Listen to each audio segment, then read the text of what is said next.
Okay, this will be our last video for 2020. I'm making a special video. Usually my video on this chapter and section is quite long, but we're going to shrink it down because of COVID. So don't say I never did anything for you. This is chapter 12, section 4, which is on solving trig equations. In this video, we will solve trig equations. One thing we have to deal with is this domain. Okay, so here's the problem. Solve cosine of theta equals 0.7, but make sure that theta fits inside this domain. The angle that we find for theta has to be between 270 and 360 degrees.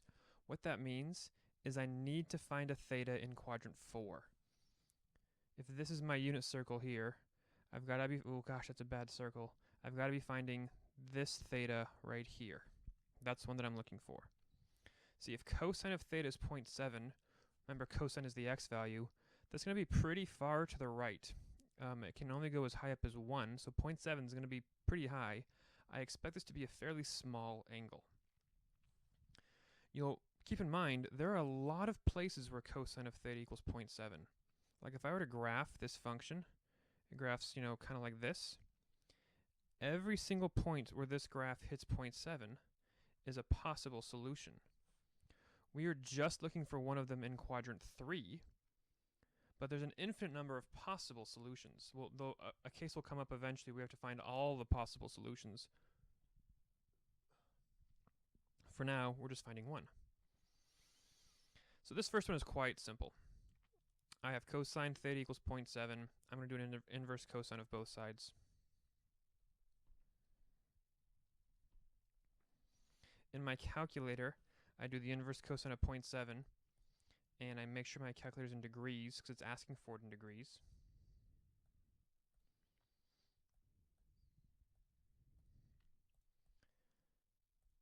The inverse cosine of 0.7 is 45.6.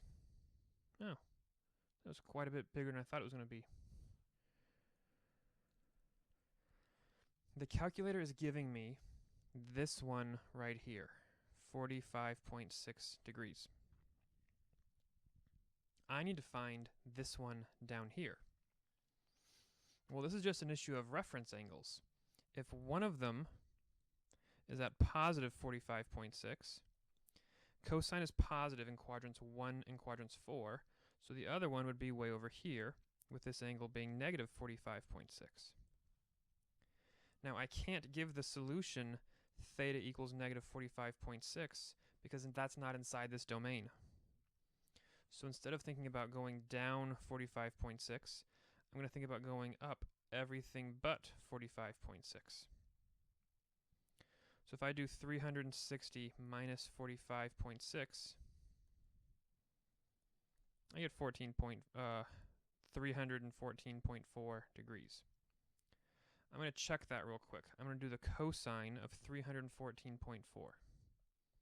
This should come out really close to 0.7. It's going to be off a little bit because of rounding. Yep, 0.6996. So the theta that I need for this solution is 314.4 degrees. For every single problem, you're probably going to want to sketch a unit circle and think about reference angles. It just always comes up. Okay, there's two places where cosine has a value of 0.7. One here and one here.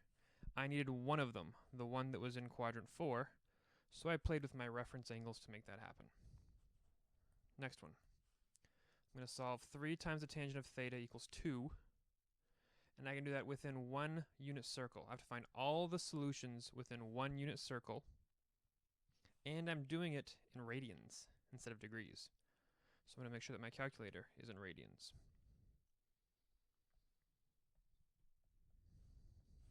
Okay, well the first thing I'm going to do is divide both sides by 3. I want to get the tangent by itself. So that gives me tangent of theta equals 2/3. Next I'll do an inverse tangent of both sides. The inverse tangent undoes the tangent.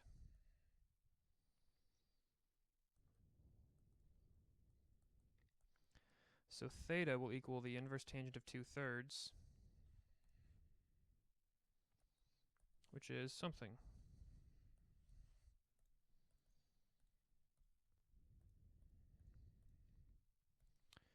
0.588.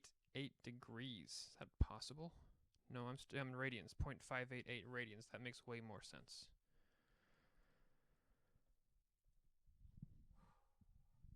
Theta is 0.588 radians. We'll have to find all the solutions within a whole circle. What it just found me was this one. I mean, wherever that is. That value right there is 0.588 radians. I've got to find the other one. So I think about quadrants, and I think about the positive and negativeness of tangent. Tangent is positive in quadrant 1 and in quadrant 3. In quadrants 2 and 4, tangent is negative, because sine over cosine would be a positive divided by a negative, or a negative divided by a positive. So my other solution is going to be somewhere over here. Now with tangent, finding the solution is actually really, really simple. I could do this the long way and think, okay, if this angle right here is 0.58 radians, then this angle here must also be 0.58 radians.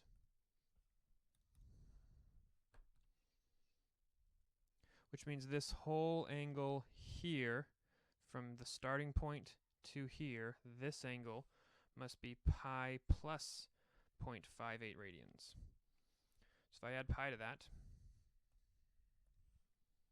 I get 3.73. So theta has two values, 0.588 and 3.73.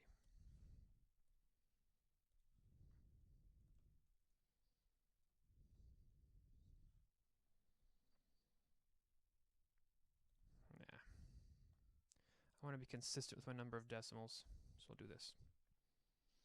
These are all the solutions within one revolution of a unit circle. So with tangent, to find the other solution, you just have to add pi. That makes sense because the period of tangent is pi radians, or 180 degrees. With sine and cosine, you're doing reference angles in side-by-side quadrants. And we'll see it with sine next. But with tangent, just add pi or add 180. I could check both of these by plugging them into this equation to my calculator, and I would get out a true statement. I'll do that real quick. If I do 3 times the tangent of my previous answer, I get out 2, which I was supposed to. 4 sine squared theta equals 3. My first step is to divide both sides by 4, not by 3, but by 4. I am again doing this all within one revolution, but I'm doing it in degrees, which is kind of nice. So that means that sine squared theta equals 3 over 4. I want to keep solving this, so I have to square root both sides. I got to get rid of that square.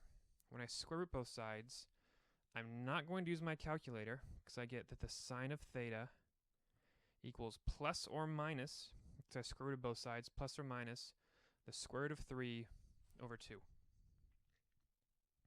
Root 3 over 2 is on the unit circle. Hallelujah. I don't need my calculator. Root 3 over 2 happens here, and also here, and negative root 3 over 2 is here and here. That's at 60 degrees, and all of the angles that are reference angles with 60. So my solution of theta is going to have a 60, a 120, a 240, and a 300. If you're wondering how I got those, well, we can just look at the unit circle and see it. But I know that if this angle is 60, then there's a solution over here where this angle is 60. So I do 180 minus 60 to get this one. I also do 180 plus 60 to get this one. And I do 360 minus 60 to get this one. There's my 4 solutions. There was 4 because of the plus or minus. The plus or minus made it so that we had 4 solutions, 1 in each quadrant. If the value you're getting is on the unit circle, and a lot of them will be, write down the values as unit circle units. And that won't happen if you'd found a decimal. If I had done root 3 over 2 and actually calculated it in my calculator and then square rooted and done inverse sine and stuff, it might not have come out so clean, depending on how I rounded with my decimals. Okay, last one. This one has us solving for all theta in radians. We have to find every single possible solution. If I think about a sine function generally graphs like this, right? I guess it starts middle, so I should say it starts like, I'm not graphing this function right now. I'm just graphing a general sine function that does this. It has a period of 360, and if I were trying to find solutions, like say I wanted to find all these solutions, there would be an infinite set of them. But each of them would be separated by a period of 360.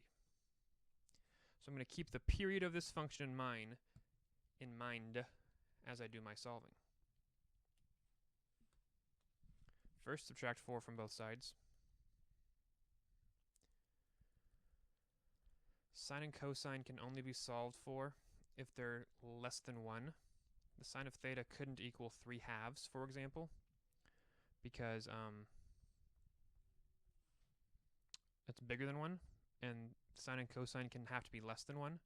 Tangent can be whatever. Tangent's domain and range are all real numbers. Just the range is all real numbers, not the domain. Okay, sine of theta is -2/3. That's going to be something down here. Something in quadrant 4, because that's where sine is negative.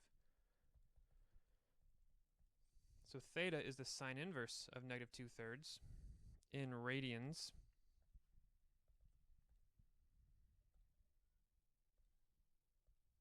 Sweet. The inverse sine of -2/3 is -0.73 radians.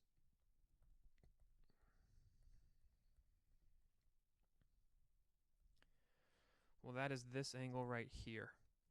This angle is -0.73 radians. The other place where sine is going to be negative is in quadrant 3. So I have to take that reference angle of 0.73 and put it over here. This angle right here, that little guy, is 0.73. Which means this whole angle here is pi. This is pi radians at 180.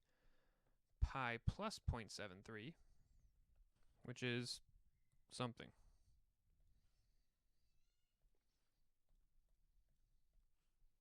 If you're wondering why aren't I using the negative one, because I was traveling, I'm going to write this down first, 3.87. I traveled this direction, like I went this way, and that's positive. So you go a whole pi radians, and then you go a little bit more. These are two solutions, but my job is to give all of the possible solutions. So I think about the period of sine. So I'm going to list all of the solutions as -0.73 plus 2 pi k, and as 3.87 radians plus 2 pi k. And if you're wondering where that 2 pi k comes from, you have to remember that k can be any integer. So I'm going to write this little double z. That double z means integer, a positive or negative whole number. Again, think about sine. With sine, there could be solutions on the downhill side, like solution here, solution here, solution here. And each of those are 360 degrees apart, which is 2 pi radians apart. There could also be solutions on the uphill part, here, here, and here. And each of these are 2 pi radians apart. And I could do that as many times as I wanted to. So here's me picking a starting point for a solution, 3.87, but then adding a period and a period and a period as many times as I want to, because k can be any integer. So let me check this. If I plugged in some number for k, like I'm going to pick the value of 5, I'm going to check 3.87 plus 2 times pi times 5. If I do 4 minus 3 times the sine of 3.87 plus 2 times pi times 5, this should come out to exactly something really, really close to 6. Not exactly, but very close. Oh, good. 5.997. Super close. This is my solution set. Everything inside this domain, all these x values, solve the equation. That's every possible solution in radians. You have to do that when it says for all. If it says for all, find them all. If it gives you just some restricted domain, find the ones inside that domain. Great. Thanks, y'all. Hey, nice work this year. Okay, we had to deal with a lot. Haven't seen each other much. You had to live with me not making fun of you in person for months, and I'm sure that was very hard for you. But I really enjoyed teaching all of you, and I appreciate all of you putting up with me, and hopefully we can see each other soon. Goodbye. I'm not crying, you're crying.